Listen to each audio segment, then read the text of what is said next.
नमस्कार साथीहरू। आज हामी नयाँ दिल्लीको राजस्थान जयपुर सहर नजिकै रहेको प्रसिद्ध गलताजी मन्दिरमा प्रवेश गर्दैछौँ। पहाडहरूको काखमा अवस्थित यो पवित्र धार्मिक स्थल आफ्नो प्राकृतिक सौन्दर्यता, प्राचीन वास्तुकला र आध्यात्मिक वातावरणको लागि प्रसिद्ध रूपमा लिइन्छ।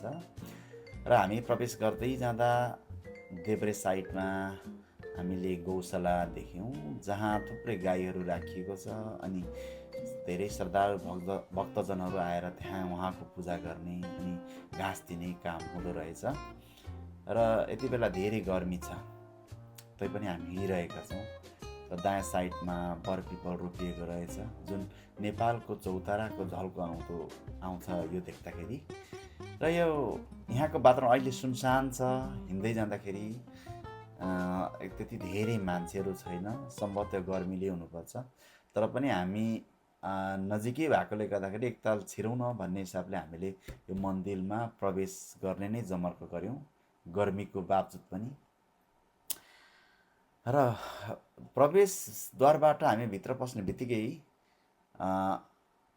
हामीले परम्परागत राजस्थानी शैलीका भवनहरू, मन्दिरहरू र शान्त वर्णमा देख्न सक्छौँ। र यहाँ स्वतन्त्र रूपमा घुमिरहेको गाई बाँदरहरू र यसको स्थान धार्मिक र सांस्कृतिक महत्त्वलाई झल्काउँछ।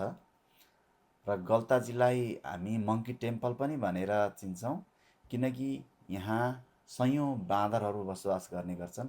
र यी बाँदरहरू यहाँको प्रमुख आकर्षणमध्ये एक हो र पर्यटकको ध्यान सहजै यो बाँदरले तान्न सक्छ। जसरी हामी पशुपतिनाथको मन्दिर जाँदा हामी बाँदरहरू देख्छौँ, त्यस्तै यहाँ पनि बाँदरहरू धेरै हिँडिरहेको हुन्छ। र हामीले हिँड्दाखेरि झोला खानेकुरा बोकेर चाहिँ विशेष गरी नहिँडेको राम्रो यहाँ। अगाडि बढ्ने क्रममा यहाँ हामी दायाँतर्फ राम्रो आकर्षक मन्दिर देख्न सक्छौँ र फलैँचाहरू पनि छ बस्नको लागि। यहाँ मान्छेहरू बसिरहनु भएको छ शीतलमा। र अगाडि बढ्दै जाँदा तपाईँले पवित्र कुण्ड ताल देख्न सक्नुहुन्छ।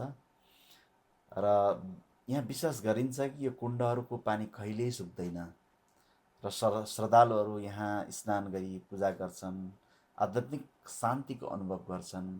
र वरिपरिका पहाड, पुराना मन्दिर, प्राकृतिक दृश्यले यहाँको अद्भुत वातावरणले गलताजीलाई साँच्चीकै विशेष बनाएको छ। र यो स्थान धार्मिक आस्थाको केन्द्र मात्र नभई प्राकृतिक इतिहास र संस्कृतिको अनुपम संस्कृति पनि हो।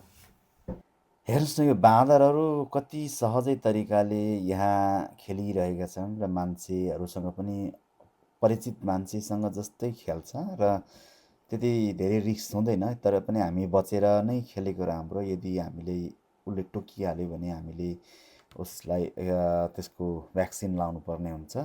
र त्योभन्दा better be safe than sorry भने जस्तै गरी हिँड्दा भने अलिकति केयरफुल पक्कै पनि हुनुपर्छ। र यो मन्दिर वरिपरि सबै बाँदरै बाँदर। अनि हेर्नु न, यो पहाड कति अग्लो छ, पुरै केही झारहरू उम्रिएको छैन, चट्टान छ। र यो चट्टानको बिचमा मन्दिर बनाइएको छ र सबैतिर मलाई लाग्छ यो पहिरो गएको जस्तो देखिन्छ। र यस्तो चट्टानको बिचमा यो मन्दिर कुण्ड छ। र परबाट हेर्दा अलिकति केही छैन जस्तो, तर त्यहाँ गइसकेपछि अत्यन्तै आकर्षक यो मन्दिर वास्तवमै जयपुर स्थानको एउटा आकर्षणको केन्द्रबिन्दुको रूपमा पनि लिइन्छ। र हामी यो जयपुरको पुरानो सहरबाट आएको र हामी यो फेरि यो सहरबाट ब्याक फर्किँदैछौँ। र यो जयपुर एउटा इन्डियाको पुरानो सहरमध्ये एउटा सहरको रूपमा लिइन्छ।